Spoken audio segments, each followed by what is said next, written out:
Welcome back to the Inventern, the search for Adam Savage's next assistant. We have all our semi-finalists lined up. They've been working on the home challenges. We want to check in with the final semi-finalists. We have Garrick right here. Hey Garrick, how's it going? It's going great. How are you guys doing? Oh, we're doing terrific. You've gotten the materials for the home challenge. What are you thinking so far? It's not a lot to work with, but I think I've got it figured out. I had to do a lot of math to make sure that I had enough materials for what I wanted to build. Sounds like you have something in mind. You want to share what you're going to build? I decided to build a knife block, but the knife block that I have is different than a lot of other ones because it has a bunch of tiny plastic cylinders and you can place the knife anywhere in it. So by thinly slicing the cardboard, I'm going to be able to not only replicate the shape of it, but its functionality as well. What do you think are the biggest obstacles facing you in the home challenge?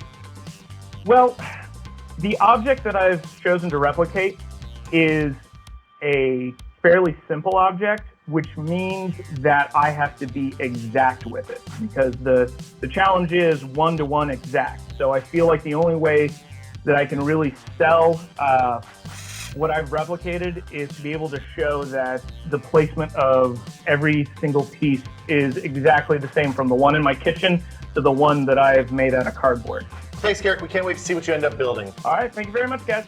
Well, that's something different. And accuracy is going to be very important, he said, because it's not a complex moving object, so he's going to have to get all those measurements right. And let's check in with our next semi-finalist. We have Zachary Titus on the line right now. Hey, Zachary, how you doing? Doing good. How are you guys? We're doing great. So we just wanted to check in and see how it's going with the home challenge so far. What do you think of the materials we sent? The materials you said have definitely been a challenge so far. I do a lot of cardboard work with templates when I'm making templates for costumes and sorts of that, but this is my first time actually sculpting anything out of cardboard. What do you think you're going to end up with? The first couple thoughts I had, I was doing tools of some sort. I was thinking of kitchen appliances. But so far, my top three choices right now are doing a potted plant, doing a bamboo or a small birch tree or something like that, because I like the idea of the organic shapes with the inorganic cardboard. What's your approach for the more organic round parts using the cardboard? That seems like a novel, different kind of thing to do. What I've decided to do is use the longer pieces and wrap them around in something like a dowel rod, and it'll create the more circular shapes with corrugated cardboard. And I would cut and connect the pieces where the joints would be in a bamboo, and how bamboo works, it goes straight down and then it curves out between the joints. Mm-hmm. And I'll use those as the joints for connecting the cardboard together. So one of the things that I liked about your submission video was the kind of, I don't want to say it was articulated, but you had a moving foot on your Warhammer armor, right?